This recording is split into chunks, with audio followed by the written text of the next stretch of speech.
Everything you love will one day be gone.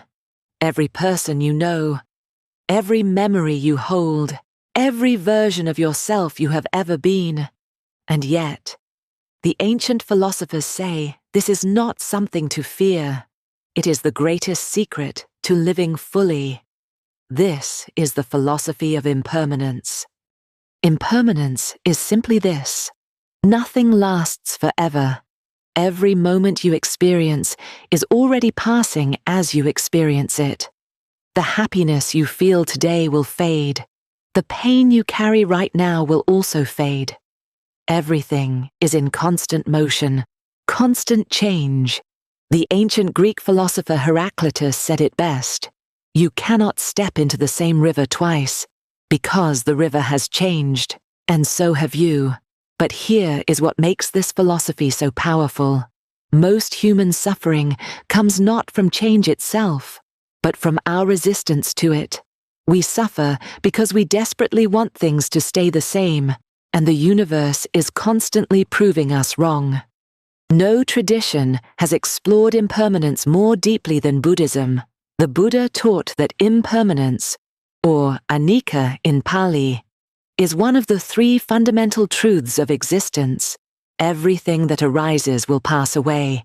Every thought, every feeling, every relationship, every civilization.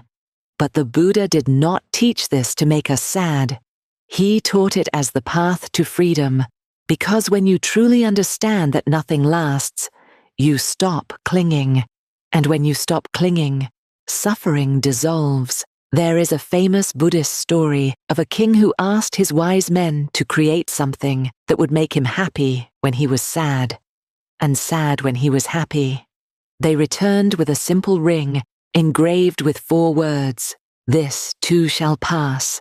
Those 4 words contain the entire philosophy of impermanence. On the other side of the world, at almost exactly the same time, the Stoic philosophers of ancient Greece and Rome were reaching identical conclusions.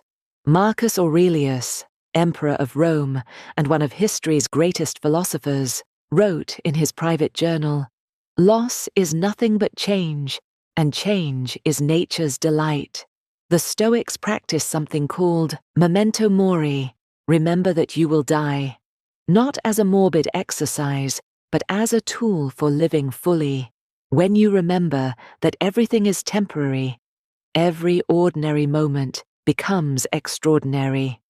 Marcus Aurelius would begin each day reminding himself that everything he loved could be taken from him, not to create anxiety, but to create gratitude, to make him present, alive, conscious.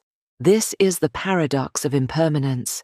The more deeply you accept that nothing lasts, the more deeply you can love what you have right now.